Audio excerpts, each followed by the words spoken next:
টিনা আর মিনা ছিল ভীষণ ভালো বান্ধবী। তাদের বন্ধুত্বের কথা পুরো গ্রাম জানতো। তারা ছিল অত্যন্ত ভালো দুটি মেয়ে এবং খুব বিচক্ষণ। টিনার বাবা ছিল বড় একজন ব্যবসায়ী।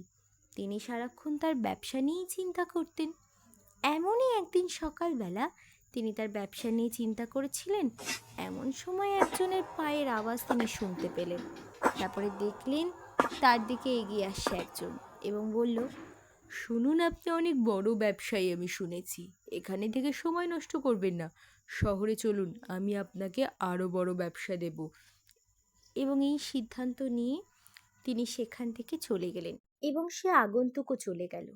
টিনার বাবা বাড়িতে গেল এবং তার স্ত্রী এবং কন্যার সঙ্গে এই ব্যাপারে আলোচনা করলো যে তারা বদলি হচ্ছে, এখানে এই ব্যবসা তিনি করবেন না, তিনি অন্য জায়গায় চলে যাচ্ছেন।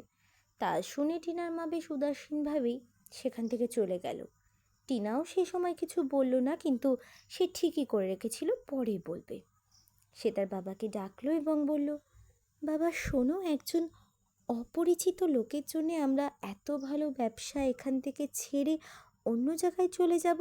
আমাদের মনে হয় এত লোভ ভালো না, এখানে ভালোই আছে। না তুমি না আমি, কেউ জানি না তাকে, কি দরকার এই সমস্ত। কিন্তু এই কথা শুনে টিনার বাবা প্রচণ্ড রেগে গিয়ে তাকে মারতে চাইল। অত্যন্ত শাসন করলো, বকাঝকা করলো।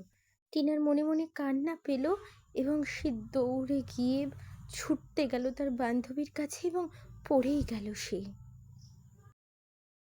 হ্যালো গাইস, যদি আপনাদের সেকেন্ড পার্ট জানতে ইচ্ছা থাকে যে কিভাবে সেই আগন্তুকের রহস্য উদ্ধার হলো, তাহলে প্লিজ কমেন্ট করুন সেকেন্ড পার্ট। আমরা অবশ্যই তাড়াতাড়ি নিয়ে আসবো।